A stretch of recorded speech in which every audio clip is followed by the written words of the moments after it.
The Jordan 3 is one of the most coveted Jordan silhouettes of all time. But did you know that it saved Jordan Brand? We'll get into that this week on Fire Footwear.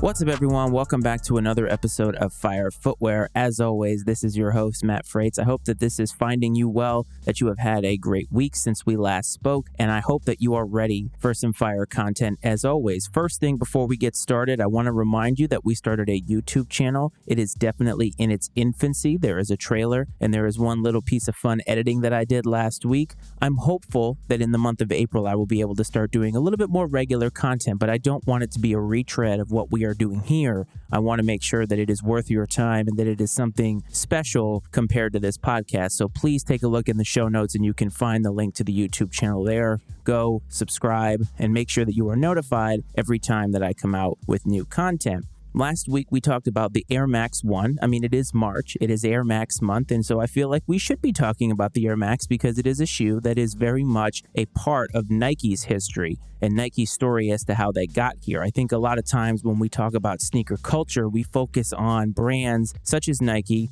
but I think we focus more on Jordan Brand. We focus more on the Yeezys of the world. There are a lot of different brands that make up sneaker culture. And while the Air Max 1 is definitely a shoe that releases quite often, I don't think that it is a shoe that gets put on the Mount Rushmore in terms of best silhouettes of all time. And while the history of it is fascinating to find out about the Air technology and that it was the first shoe designed by Tinker Hatfield, but also the first shoe that had visible air technology, I used it as a vehicle to get to this episode. And if you've been listening to me long enough by now, you know that I generally try to weave a little narrative and all of it has to fit together. And sometimes there are stories in the news, and sneaker news anyway, that lend itself to learning a little bit about the culture. And this week we had a release that is probably the most anticipated release of the year. It may end up being sneaker of the year. It depends on how you feel about it. But on March 11th, the release of the Jordan 3 Reimagined came out. If you remember, last year we talked about the history of the Jordan 1, and it was because the Jordan 1 Lost and Found was being released, and that was one of the biggest sneakers of 2022. There is really no denying that. Unequivocally, it was one of the best sneakers,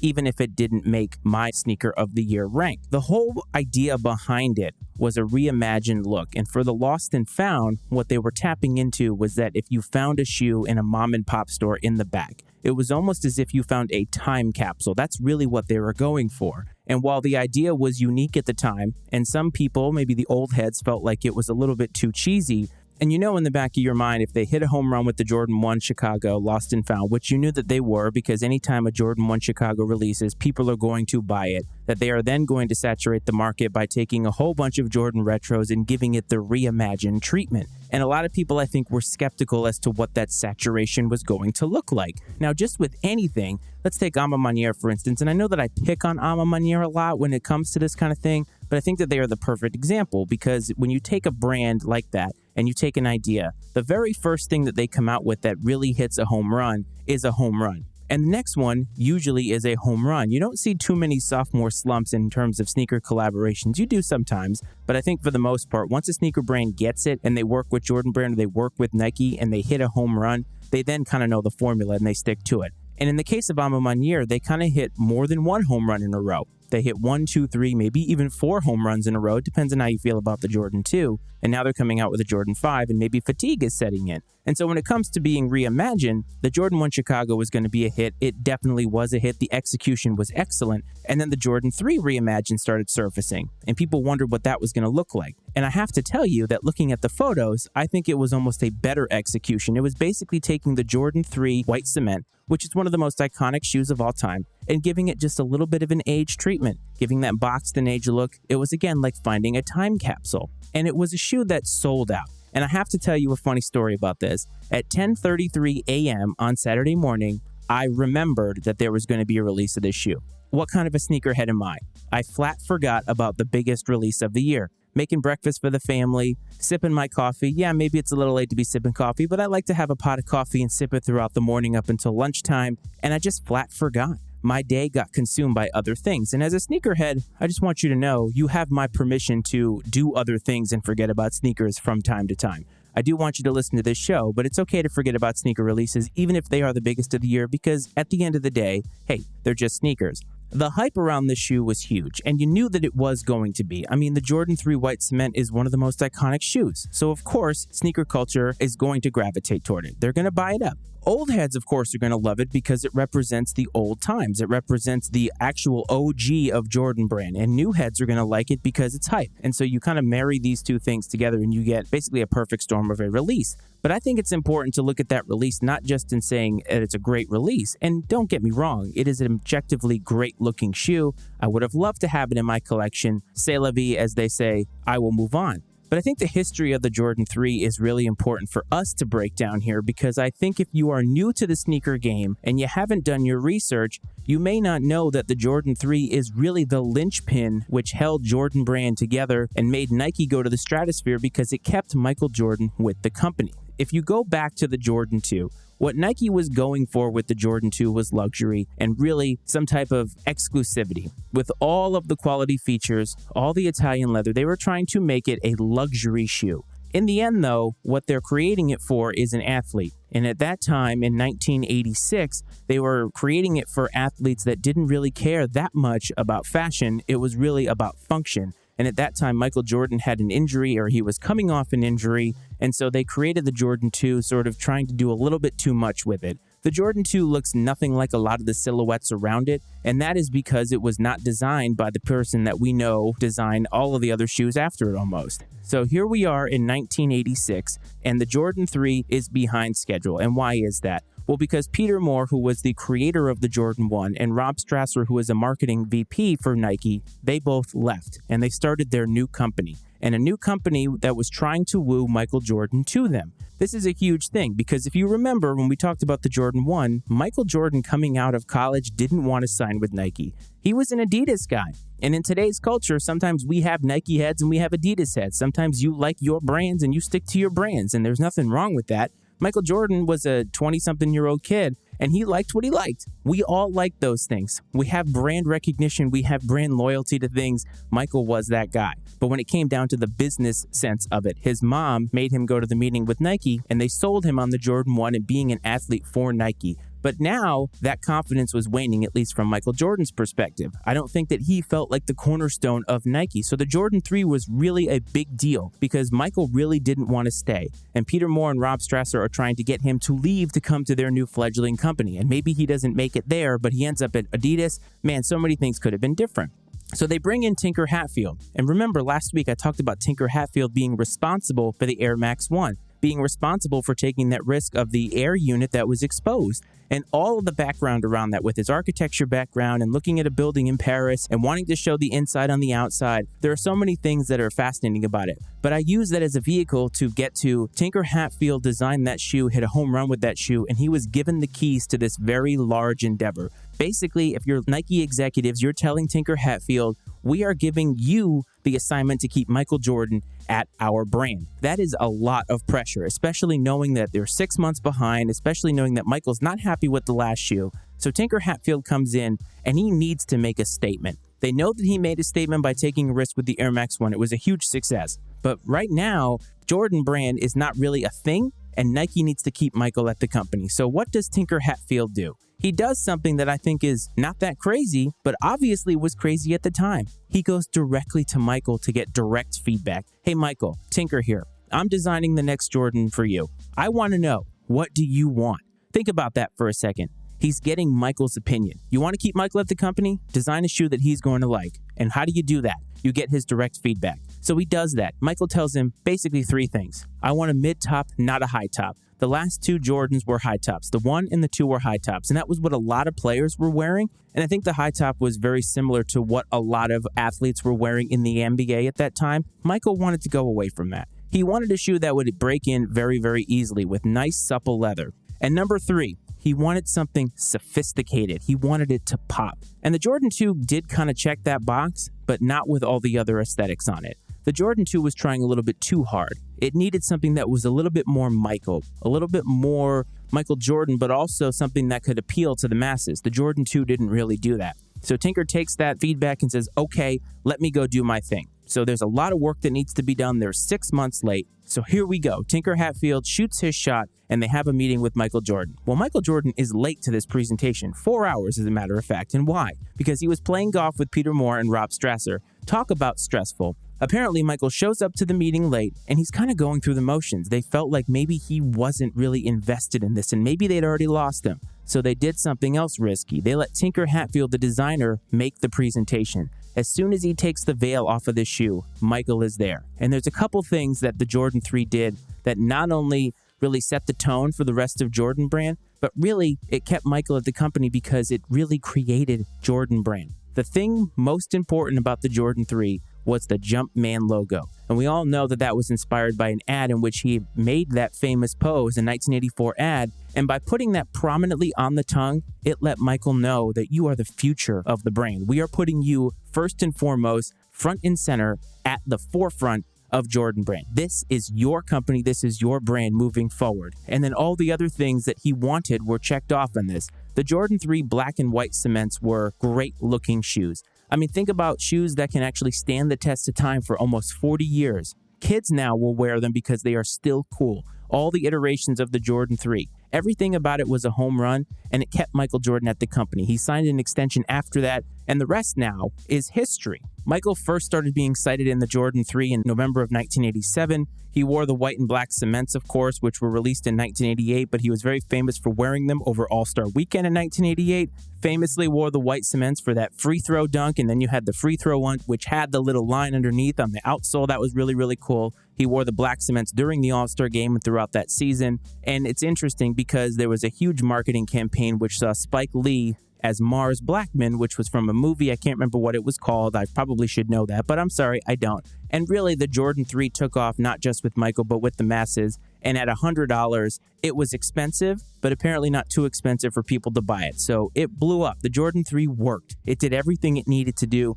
Most importantly, it kept Michael at the company. Back in 1988, there were 4 OG colorways, the white and black cements, which we've already talked about. There were the Fire Reds and the True Blues. Ironically, Michael wore 3 of those in a game, and it wasn't until 2001 during his run with the Wizards, which I know, it didn't happen, but unfortunately, in this case, it did happen. He didn't wear the True Blues until 2001. I would say the Jordan 3 is probably one of the most retro shoes out there. If you look at the list, the collaborations that have been had, my goodness, there are so many of them. And I think one of the most famous ones was the Doernbecher 3. They even re-released that one. And the Doernbecher series is really something that's close to me because of just how great it is and the charitable work that it does. And so for a shoe to re-release it tells you that it really hit a home run. There's other famous ones, the Cool Grays, the Black Cats. One of my personal favorites is when they came out with the Tinker series. I want to say it was like 2017 or 2018. And those were supposed to mimic the original sketches, and they had a swoosh on them. And that was another thing that the Jordan 3 did. It went away from the swoosh. You saw visible air unit. You saw the elephant print. Some of these things were building on innovations that Nike had already done. Some of them were new steps forward. Whatever it did, all of it worked. And so the white cement Reimagined, that's the history of it. That's how it became so hype. I mean, if you think about everything that has happened, the Jordan 3 has really done a lot of things. On a personal level, I have to tell you that the Jordan 3 probably isn't my favorite Jordan. I recognize the history, and I always liken it to when you are getting older and your music is getting older, you want the younger generation to at least respect what your music did for their music. So for me, growing up, I wasn't a huge Beatles fan. I wasn't a huge Elvis fan, but I do appreciate what they did for the genre, and I can understand and respect what they have done for music as a whole. And it's kind of the same thing here. If you're young in this game or you're new in this game, know this history. I think it's important, again, to know where we came from to understand why we are here. And so I thought that it was cool to kind of take a little bit of a deep dive there. I hope that you definitely were able to get some of these shoes if you wanted them, but don't forget, if you don't get them, just move on. There is always going to be another shoe. There will always be more shoes. Nike, Adidas, Reebok, they're all going to make more shoes because as long as we are buying them, they are going to continue making them, and we're just going to continue to have more and more. And so there will be more Reimagined. But the Jordan 3, with all of its history, it is steeped in history for Nike. It saved so many things, and it got us to where we are today, really, because it kept Michael at the company. And so you could have the Jordan 4s, 5s, 11s. And that's the thing. The Jordan 3 probably, if you're making a Mount Rushmore of Jordan silhouettes, and if you were to go out doing it Family Feud style, and you were to pull 100 sneakerheads on the street and ask them this question, where would they rank these? You're going to probably hear Jordan 1, Jordan 3, Jordan 4, Jordan 11 in some order. And it doesn't matter what order. I don't quite frankly care. It doesn't matter how you rank them, how I rank them. They're all great. And you like what you like, and I like what I like, and let's move on. And that's another theme for kind of the rest of this month and just kind of going forward. But I thought it was really cool. I would love to know what you think of it. But first, we have a little bit of business.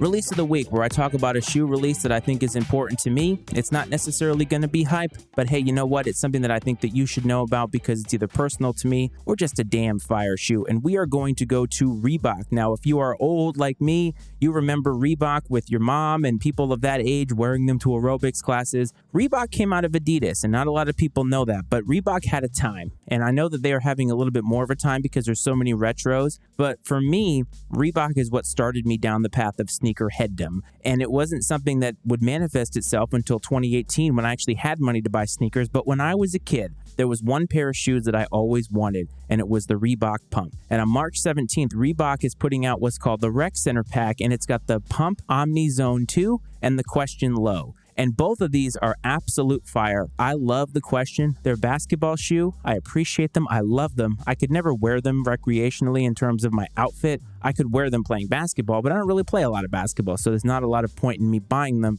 These are two very, very fire shoes. But for me personally, the Pump was the first shoe that my parents, actually, it was the only shoe that my parents bought me. And I felt so cool. And the other day I was listening to the Sneak Diss podcast, and I know that there is a lot of hate on Twitter for a lot of these big-time sneaker podcasts or big-time content creators, but I just want to say something. To me, sneakers is about the community, and I know I've honed in on that lately, and I think that it's very, very important, but the Sneak Diss podcast was talking about why people get into sneakers in the first place, and I know that they made fun of people saying that it's a way to express themselves. People that have a story way, way, way back, and we're talking about going back to when you were kids, and one of the guys on there talking about how it was an icebreaker. When he was a kid and he went to a new school, the sneakers would be the icebreaker. They would get him into groups. They would get him asked to play sports and things like that. And that was the way that he made friends, and he had a lot of these friends for life. And sneakers, if you are somebody who has those memories, then you wore sneakers for a different reason than a lot of people wear them today. I think in today's social media market, people wear sneakers because they can get a lot of clicks and hype, and maybe I'm guilty of that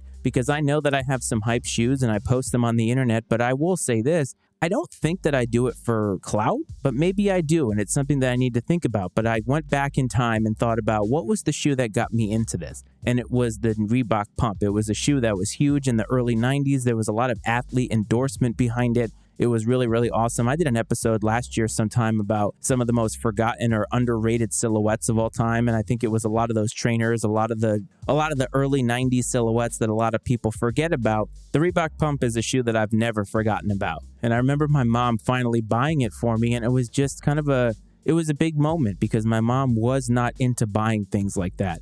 We just didn't have the kind of money to throw away on shoes like that. They had to think about their finances, and they were paying for a lot of different things that until I was older, I didn't really get. Now that I'm a parent, now that I'm taking care of a child, I know how much goes into it. It's an expensive venture, man. So for me to be able to have all this, for me to be able to podcast and buy sneakers and stuff, I'm a very, very fortunate man. And I hope that that comes out in this because I think it's important to always stay humble and remember where you came from. And so when you hear an opinion from another sneakerhead or maybe a content creator, always take it with where they came from. Because that's always going to cloud their opinion, or it's going to help form their opinion. Clouding their opinion would make it sound negative, but it's going to form their opinion. Our life has made us who we are today. And so for those people, when they think about those childhood memories and they see a lot of people, new people like me, maybe getting into the game for all the wrong reasons, I can understand why they're frustrated. And so I use that to tell you that as a sneaker content creator here, I don't want to be something that I'm not. I want to be myself. I always want to be Matt Frates, this version of myself. And I wear sneakers for my own reasons.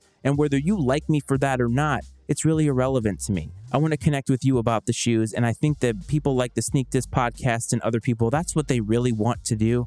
And we're all in a different place in our journey. So just remember, though, we're all in it for the same reason. So going back, is the Jordan 3 your favorite Jordan of all time? I'd love to know. And if Tinker Hatfield hadn't created it, what brand do you think Jordan would have ended up with? Would it have been the new brand that Peter Moore started? Would it have been Adidas? I'd love to hear from you. Connect with the show. Instagram at Fire Footwear Pod is the handle to find me on Instagram. I get a lot of connection there, a lot of DMs. The show is on Facebook. Search Fire Footwear, a sneaker podcast. You can find it there. On Twitter, 2 handles. At Fire Footwear Pod is the handle for this show, and at Matty Ice Freights is my personal handle on there. As I said at the top of the show, YouTube, the link will be in the show notes. If you are listening on Apple and Spotify, do not forget to hit follow. Do not forget to rate the show. It keeps us charting, it keeps us connecting. If you have any questions or comments for me outside of the other methods that I mentioned, firefootwearpod@gmail.com is the email to do that. And do not forget to visit the Matty Ice Media Network homepage, www.mattyIcemedia.com. You can find the other podcasts that are part of my network. You can buy some merch, support us. We're doing a lot of hard work to bring you the fire content. I hope that this finds you well. I hope that this finds you safe. I will talk to you next week. And as always, this is Fire Footwear.